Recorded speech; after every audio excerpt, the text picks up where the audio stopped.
Assalamualaikum warahmatullahi wabarakatuh. Alhamdulillah kita jumpa lagi dalam pembelajaran matematika. Mudah-mudahan kalian semuanya dalam keadaan sehat ya, dan tetap semangat untuk belajar matematika. Sebelum kita mulai, mari sama-sama kita ucapkan Bismillahirrahmanirrahim. Pada pertemuan kali ini kita akan melanjutkan pembahasan soal ujian sekolah ya. Yang minggu lalu pada pertemuan pertama kita sudah membahas 10 soal. Oke, sekarang kita lanjutkan ya. Oke, pada hari ini kita akan membahas soal nomor 11 ya. Persamaan lingkaran yang berpusat di titik min 2,3 dan jari-jari 6. Oke, ini materi kelas 11, tolong dibuka lagi materinya tentang persamaan lingkaran ya, yang pusatnya di titik A, B dan jari-jarinya R. Nah, ini rumusnya ya. Ini diketahuinya pusat dan jari-jari, ditanya persamaan lingkaran, ini rumusnya ya. Oke, mari kita masukkan. Ini min 2,3 itu adalah A, B. Jadi A-nya min 2, B-nya adalah 3, sedangkan 6 itu adalah R-nya. Oke, kita masukkan ya, rumusnya seperti ini. Kita masukkan X-nya tetap dalam X, kemudian rumusnya di sini min A. A-nya min 2, sehingga ketika dimasukkan menjadi plus 2 kuadrat ditambah Y min B, B-nya 3. Kemudian R-nya 6 kuadrat. Oke, seperti ini. Ya, tapi di sini hasilnya yang diminta bukan seperti ini, maka harus kita jabarkan ya. Nah, ini X tambah 2 dikuadratkan ditambah Y min 3 dikuadratkan. Saya ingin mengingatkan kalian kembali ya, bagaimana cara mengkuadratkan seperti ini ya, bentuk seperti ini. Oke, saya ingatkan kembali materinya seperti ini ya. A tambah B dikuadratkan. Perhatikan rumusnya, A itu depan ya, B itu belakang. Caranya perhatikan, A dikuadratkan taruh depan, kemudian yang belakang B dikuadratkan taruh belakang, sedangkan tengahnya rumusnya adalah plus, karena ini plus 2 kali A kali B, jadi 2 kali A kali B. Sedangkan untuk A min B kuadrat, rumusnya perhatikan, A kuadrat taruh depan, kemudian negatif B dikuadratkan jadi plus B kuadrat taruh belakang, tengahnya adalah min 2AB. Oke, kita akan menjabarkan seperti ini. Oke, perhatikan ini A-nya, ini B-nya ya. Oke, berarti hasilnya adalah X kuadrat taruh depan, kemudian 2 kuadrat taruh belakang di sini, kemudian tengahnya adalah 2, rumusnya 2 ya, AB, berarti 2 kali X kali 2, 4X. Oke, ini adalah hasil untuk yang ini. Selanjutnya kita hitung yang belakang, Y kuadrat taruh depan, kemudian belakangnya min 3 dikuadratkan jadi plus 9, tengahnya min, rumusnya adalah 2AB, 2 kali Y kali 3, jadi min 6Y, sama dengan 6 kuadrat 36. Oke, ini sudah betul, tetapi kita susun rapi ya, sesuai dengan jawaban di sini ya. Susunannya adalah X kuadrat terlebih dahulu, kita tulis di depan X kuadratnya, selanjutnya diikutin oleh Y kuadrat, selanjutnya 4X, selanjutnya min 6Y, kemudian yang bilangan-bilangan kita kumpulkan di belakang, 4, 9, 36 di kanan kita pindahkan ke kiri, min 36 sama dengan 0. Oke, selanjutnya ini karena sendiri nggak ada temennya, maka tetap, ini juga tetap, ini juga tetap ya, ini juga tetap. Nah, ini kita hitung, 4 ditambah 9 dikurang 36 itu adalah min 23 sama dengan 0. Nah, inilah hasil yang diminta. Oke, kita cari ke sini ya. Jangan sampai salah, mencarinya harus teliti. Ketemulah jawabannya E. Oke, seperti itu ya. Oke, kita lanjutkan soal nomor 12 yang ditanya negasi atau ingkaran. Ini pernyataannya. Jadi, negasi dari pernyataan ini ya. Oke, masih ingat ya kalian, ini kelas 11 materi tentang logika matematika. Ini disebut dengan pernyataan berkuantor. Cirinya adalah ada kata semua di sini ya. Oke, negasinya kalian masih ingat ya? Untuk negasi dari pernyataan semua itu negasinya bisa tidak semua. Jadi kalau semua dokter, maka tidak semua dokter memakai baju putih saat bekerja. Atau bisa juga ada titik-titik tidak. Jadi kita selipkan, kita hilangkan kata semua diganti dengan ada titik-titik tidak ya. Kita ini ya, kita masukkan ke dalam pernyataan ini ya, menjadi seperti ini. Ada dokter yang tidak memakai baju putih saat bekerja. Oke, kalian pilih salah satu dari ini sesuai dengan yang ada di PG ini ya. Kalau kita lihat di sini yang tidak semua nggak ada. Ya, adanya yang ada dokter yang tidak memakai baju putih. Oke, jawabannya adalah yang C. Oke, seperti itu ya. Oke, nomor 13 ini masih tentang logika matematika. Ya, ditanya negasi dari pernyataan majemuk. Ya, di sini ciri pernyataan majemuk itu pernyataan yang lebih dari satu ya. Nah, di sini ada dua pernyataan kita gabungkan dengan kata jika maka. Ya, jadi antara jika maka itu adalah pernyataan satu, Ali rajin belajar, dan selanjutnya ya nilainya memuaskan itu adalah pernyataan dua ya. Jadi ini yang ditanya adalah negasi dari pernyataan ini. Oke, dulu kita pernah belajar ya bahwa jika pernyataannya adalah seperti ini, jika P maka Q. Jadi pernyataan saya lambangkan P yang pertama, yang pernyataan kedua saya lambangkan Q. Maka negasinya adalah kata-kata jika maka hilang menjadi dan, kemudian P-nya tetap ya, dan Q-nya menjadi negasinya. Jadi jika maka tuh berubah menjadi dan negasi dari Q. Oke, mari kita masukkan ini soalnya ya. Ini P-nya, ini Q-nya. Jika makanya kita hilangkan, kemudian langsung P-nya, Ali rajin belajar, dan Q-nya adalah min Q. Nilainya memuaskan, berarti negasinya adalah nilainya tidak memuaskan. Nah, inilah hasilnya. Mari kita cari jawabannya. Kalau kita cari ada di D. Oke, seperti itu ya. Soal nomor 14 ya, ada dua premis. Yang pertama adalah jika Andi rajin belajar, maka Andi juara kelas. Pernyataan duanya adalah Andi rajin belajar. Ini kalau secara logika, ini masih bab logika matematika ya. Kalau secara logika itu bisa dengan mudah kita jawab. Kalau Andi rajin belajar, maka Andi juara kelas. Kalau Andi rajin belajar, maka pasti jawabannya adalah Andi juara kelas. Itu kalau logikanya. Kalau menggunakan rumus, dulu pernah kita pelajari ya. P1-nya adalah jika maka lambangnya tanda panah. Ya, jika P maka Q. Kemudian pernyataan yang kedua, P-nya adalah Andi rajin belajar, Q-nya adalah Andi juara kelas. Nah, sedangkan di P2-nya itu adalah Andi rajin belajar, berarti dia P. Ya, kita salin ke sini P. Jika P maka Q, kemudian pernyataan 2-nya P, maka P saling mencoret, hasilnya tinggal Q. Q itu apa? Q adalah Andi juara kelas. Oke, sama ya hasilnya seperti itu. Oke, soal nomor 15, ini juga masih materi kelas 11. Diketahui kubus ABCD, EFGH. Langkah pertama kita gambar kubusnya ya. Oke, kalian pernah ya diajarkan bagaimana cara menggambar kubus dan juga penamaannya. Lihat, perhatikan penamaannya ABCD, EFGH. Harus seperti itu, tidak boleh terbalik. Kemudian diketahui panjang rusuknya 12, berarti panjangnya 12, lebarnya 12, tingginya 12. Yang ditanya adalah jarak titik C ke AG. Kita tarik ya garis AG dulu. Garis AG kita tarik ini ya. Yang ditanya adalah C ke garis AG, berarti ke sini. Nah, untuk mencari panjang dari titik C ke garis AG, saya di sini bikin bantuan segitiga ACG. Saya pindahkan ke sini. Ya, ACG. Seperti ini segitiganya, siku-siku di C.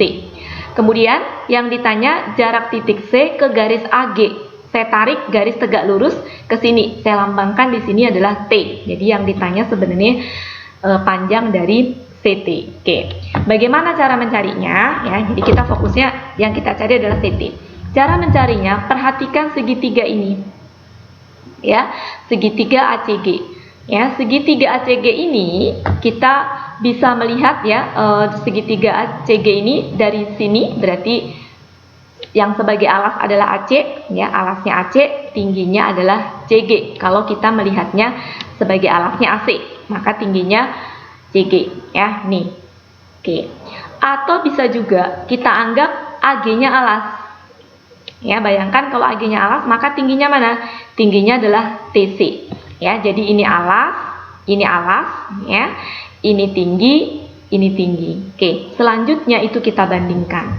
Ya, jadi perhatikan segitiga ACG yang ini dengan alasnya AC kali tingginya CG sama dengan ya, kita lihat yang ini segitiga ACG yang ini tapi alasnya AG, tingginya CT. Nah, itu kita bandingkan.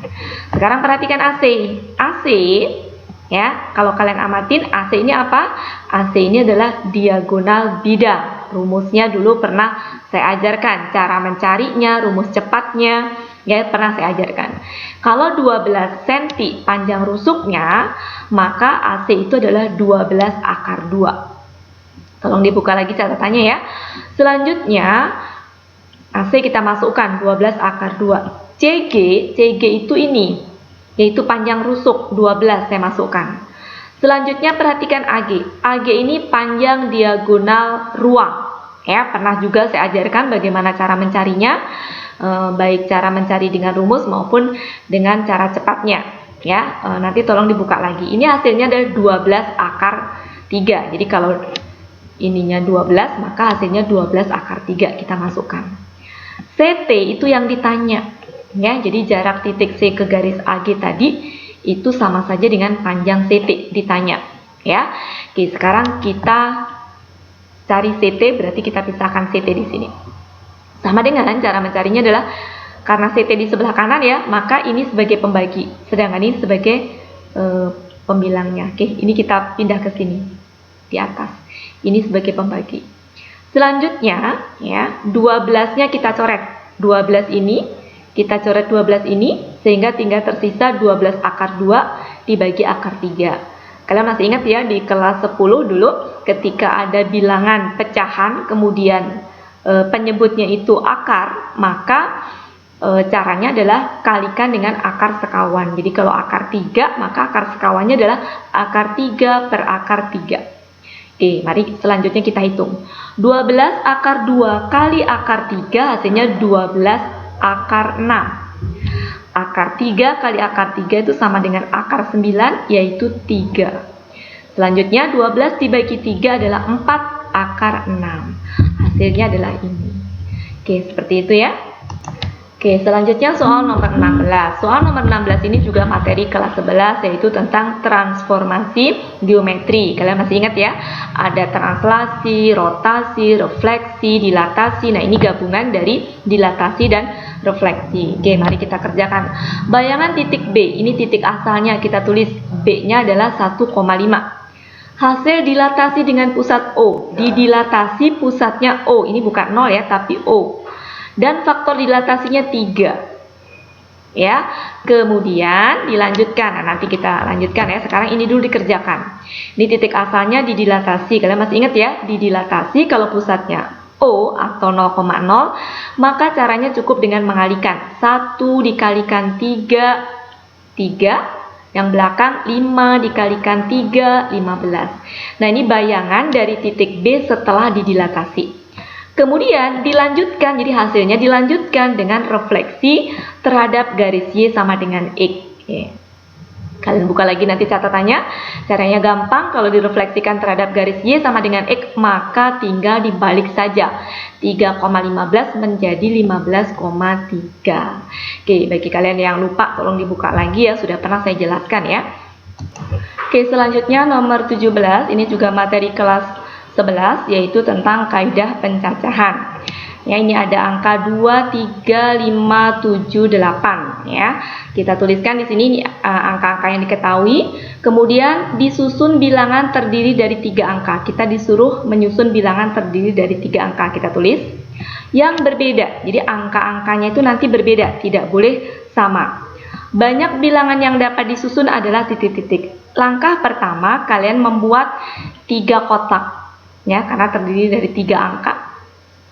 Kemudian ingat, di sini berbeda. Artinya bilangan yang sudah dipakai di sini itu nggak boleh dipakai di sini, nggak boleh dipakai di sini, ya, dan seterusnya. Nah, selanjutnya kita akan menggunakan angka-angka ini, yaitu ada berapa angka di sini? 5 angka. Oke, langkah pertama 5 angka itu 5-5-nya bisa kita pakai di sini, ya. Oke, kita taruh di sini. Tetapi pada dasarnya dipakai adalah 1. Ya, karena nggak boleh dipakai lagi 1 angka di sini tadi, maka di sini yang boleh dipakai tinggal 4. Ya, karena di sini kan berbeda ya. Nah, yang di sini dipakai 1, di sini dipakai 1, ya, maka dari 5 angka tadi tinggal tersisa 3. Oke, 3. Selanjutnya 5, 4, 3 kita kalikan. Hasilnya adalah 60. Oke, itu hasilnya ya, yaitu yang E. Oke, kita lanjutkan soal nomor 18, yaitu tentang peluang. Ini juga materi kelas 11. Dua buah dadu dilambungkan bersamaan sebanyak 1 kali. Yang ditanya adalah peluang munculnya jumlah kedua mata dadu kurang dari 7. Oke, agar mudah di dalam pengerjaannya, saya sarankan kalian membuat tabel. Ya, tabel penjumlahan dari dua dadu. Ini dadu pertama ya, 1 2 3 4 5 6. Kemudian dadu kedua 1 2 3 4 5 6. Kita jumlahkan masing-masing. Lihat cara menjumlahkannya. 1 tambah 1 ya, di sini 2. 1 tambah 2 di sini jadi 3.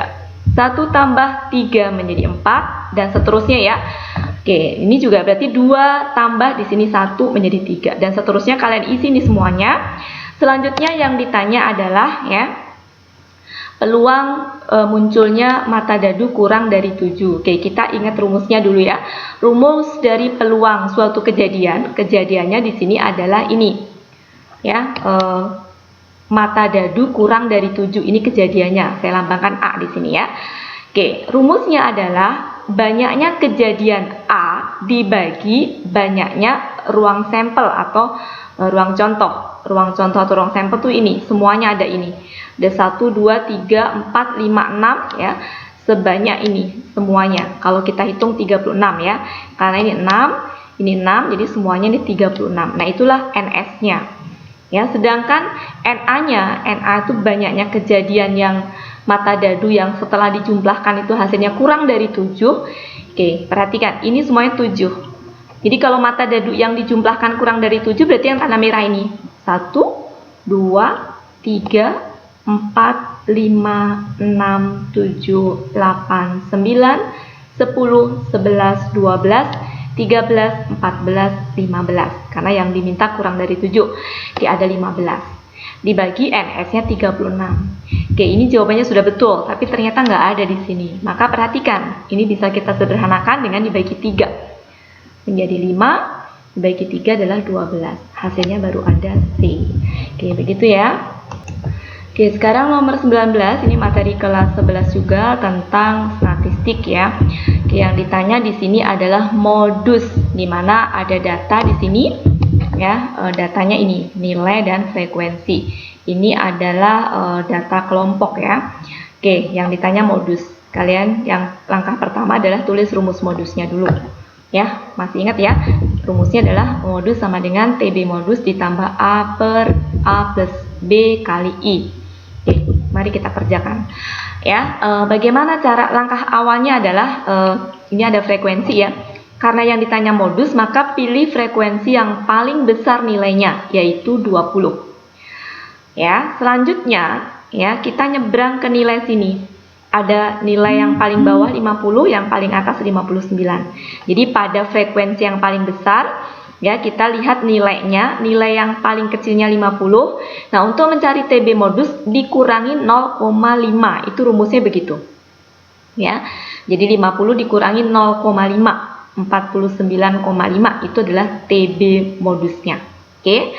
Selanjutnya bagaimana mencari A? A itu dicari dari frekuensi modus ya dikurangin frekuensi sebelumnya.